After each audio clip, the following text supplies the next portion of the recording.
यसो हेर्न आएको के एक दिन पानी लाएन भने हेर्नु त यहाँ कस्तो हुन्छ कि सबै सुकिसक्छ। सधैँ जस्तो लाउनु पर्छ कि पानी चाहिँ हेर्न सक्नुहुन्छ तपाईँले चाहिँ। यहाँ तपाईँको यो टमाटरहरू छ, भेन्डा र खुर्सानीहरू लगाइदिएको मैले चाहिँ पहिला नै, अहिले चाहिँ फेरि पानी लगाउनु पर्ने भयो क्या। त्यही भएर किन भन्दाखेरि डेली लाएन भने तपाईँको फेरि यो पानी लाएन भने तपाईँको सबै यस्तो जमिन सुक्छ क्या। फेरि हेर्दै कस्तो हुन्छ, डेली जस्तो लाउनु पर्ने हुन्छ। किन यहाँ त फेरि माटो अर्को छ नि त, सबै रमल हो कि, सबै यो बालुवा हो। यो चाहिँ बालुवा भएको कारणले गर्दाखेरि चाहिँ पानी सुक्छ नि त। फेरि बालुवामा धेरै पानीहरू टिक्न सक्दैन, त्यही भएर चाहिँ पानी सुक्ने भएको कारणले गर्दाखेरि चाहिँ डेली जस्तो पानी लगाउनु पर्छ क्या। अब तपाईँले त्यहाँ चाहिँ देख्न सक्नुहुन्छ फेरि होइन, यो चाहिँ उयो हो के भन्छ भने तपाईँलाई चाहिँ यो तपाईँको लौकाको घारी हो क्या।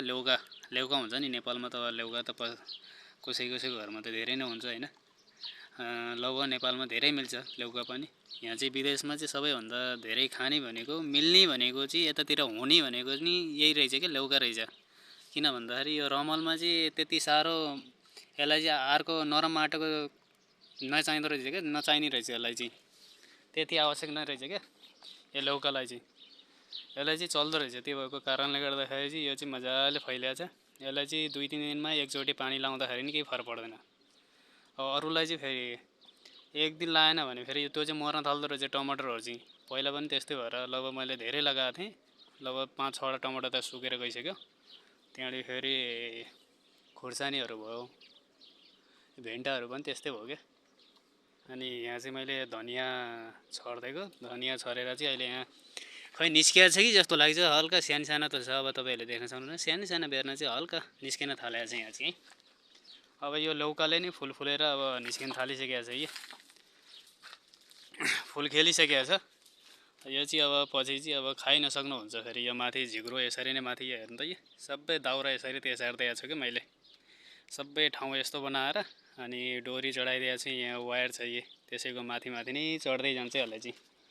ठाउँ धेरै छ यहाँ त, पुरै खाली छ कि यो ठाउँहरू त। सेम गाउँ हो क्या, बरु हाम्रो गाउँमा नि यतिको जमिन खाली पाइँदैन होला। यतातिर चाहिँ सबै जमिन यस्तै खाली हुन्छ, जतासुकै जे लगाए पनि कसैले केही भन्दैनन् क्या। आफ्नो जतासुकै भन्नाले नि, अब जस्तै आफ्नो क्याम्पको भयो, आफ्नो घरको नजिक भयो, त्यस ठाउँहरूमा चाहिँ तपाईँहरूले लगाएर खान सक्नुहुन्छ, कसैले पनि केही भन्दैन। न साउदीहरूले फेरि केही भन्ला भन्ने पर्दैन, किन भन्दाखेरि खेती गरेर कसैले पनि खायो भने उनीहरूले नि केही भन्दैन क्या। अब साउदीहरूको पनि फेरि उनीहरूको नि आफ्नो जमिन भन्ने हुँदैन। जसरी नि अब यिनीहरूले चाहिँ फेरि एक ठाउँमा बसेपछि फेरि त्यो ठाउँ चाहिँ हल्का बढाउँदै जाँदाखेरि आफू बस्ने रहेछन्, त्यही ठाउँलाई चाहिँ आफ्नो जमिन मान्ने रहेछन् कि। यो यताको यो सिस्टम रहेछ। हाम्रो जस्तो फेरि लाल पूर्जा के भन्ने हुन्छ नि त, त्यो भन्ने चाहिँ हुँदैन यहाँ चाहिँ, त्यस्तो सिस्टम चाहिँ छैन यहाँ। त्यो भएर चाहिँ अब उनीहरूलाई त्यति साह्रो मतलब हुँदैन, जमिन यति धेरै हुन्छ कि। घर बनाउन पर्दाखेरि उनीहरूले एउटा ठाउँ रोज्दो रहेछन्, त्यो ठाउँमा गएर चाहिँ बस्ने रहेछन्। सुरुमा त्यो ठाउँ बस्दा रहेछन्, त्यसरी बस्दा हल्कति ठाउँ ओगोड्ने रहेछन् क्या। बिस्तारै हल्का जमिन बढाउँदै अनि वरिपरि अनि फेरि यिनीहरूले फेरि बााउन्ड्री वाल यस्तो हुँदैन, जस्तै ब्लकको त्यस्तो बढाउँदै गएर बााउन्ड्री वाल बनाइँदो रहेछ क्या। तपाईँहरूलाई चाहिँ यहाँ हेर्न सक्नुहुन्छ सबै यो कद्दुबारी हो क्या। कद्दु त फेरि यिनीहरूले यहाँ फेरि हिन्दी भाषामा कद्दु भन्छन्। तपाईँले पनि भन्नु होला कि कद्दु के भन्यो भनेर। लेउका भनिन्छ होइन हाम्रोतिर चाहिँ। अब यो चाहिँ लेउका हो, मजाले अब लेउका लाग्दैछ। तपाईँहरूले पनि आफ्नो प्रतिक्रिया दिनु पऱ्यो क्या, कमेन्ट बक्समा गएर भनिदिनु पऱ्यो तपाईँहरूलाई नि कस्तो खाले भिडियो चाहियो हो, कस्तो खाले मन पराउनु हुन्छ। तपाईँहरूले चाहिँ मलाई भनिदिनु पऱ्यो नि त।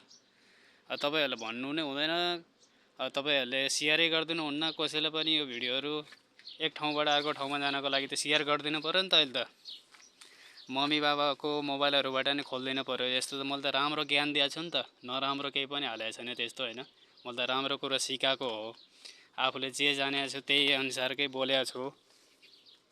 तपाईँहरूले पनि मन पराउने मान्छेहरूले चाहिँ धेरै मन पराइरहनु भएको छ, बाँकी मान्छेहरूले पनि अझै मन पराउनु हुन्छ भन्ने चाहिँ मेरो विश्वासै छ। त्यही भएर आउने दिनहरूमा चाहिँ म राम्रै भिडियोहरू बनाउने कोसिस गर्छु क्या। तपाईँहरूले चाहिँ मलाई साथ दिनु पऱ्यो नि त। तपाईँहरूले साथ दिनुभयो भने अनि भोलिका दिनहरूमा राम्रो क्वालिटी, योभन्दा नि राम्रो भिडियोहरू आउँछ नि त फेरि। हेर्न सक्नुहुन्छ यहाँ चाहिँ माथि चाहिँ सबै छत जस्तो बनाएर मैले चाहिँ दाउरा तेसारेर क्या दाउरा तेसार्दा चाहिँ यो माथि चढ्छ अनि चढिसकेको छ कोही चाहिँ अब कोही चाहिँ बिस्तारै यहाँ चढ्दै चढ्दै छ भोलिको दिनमा चाहिँ यो चाहिँ धेरै हुन्छ तपाईहरुले पनि भन्नु होला है डेली कस्तो काम गर्नुहुन्छ के गर्नुहुन्छ सबै आफ्नो कमेन्ट बक्समा गएर भन्नु होला क्या भन्न सक्नु पर्छ नि त अब त कमेन्ट बक्समा गएर भन्नु पर्यो तपाईहरुले पनि कुनै युट्युब च्यानल खोल्नु भएको छ भने भन्नु होला म नि सब्स्क्राइब गर्दिन्छु अनि कसै मान्छेहरुलाई शेयर गर्दिन्छु तपाईहरुलाई पनि सब्स्क्राइब गरिदिनु भनेर अनि त्यसरी थाहा हुन्छ नि त तपाईहरुले नि हेल्प गर्नु पर्यो के सबैजना मिलेर गर्यो भने हर चीज सजिलो हुन्छ के एक्लैले गर्न हर चीजमा गाह्रै हुन्छ हो किन भन्नु त बिस्तारै बिस्तारै गर्दै जाने हो तपाईहरुले पनि माया गरिरहनु भएको छ यस्तै म भिडियोहरु चाहिँ बनाउँदै जान्छु तपाईहरुलाई चाहिँ कस्तो कस्तो भिडियो चाहिने त्यो पनि भनिदिनु होला कमेन्ट बक्समा गर्न सक्नुहुन्छ तपाईहरुले नि है आजको लागि चाहिँ यति नै भन्न चाहन्छु म तपाईहरुलाई आउने दिनहरुमा यो भन्दा नि राम्रो भिडियोहरु म बनाउने छु भन्ने चाहिँ म पूर्ण विश्वासको साथ तपाईहरुको माझमा भन्दै छु है तपाईहरुले नि भनिदिनु होला कि कस्तो खाले भिडियो चाहिने हो तपाईहरुलाई नि हस् त नमस्कार।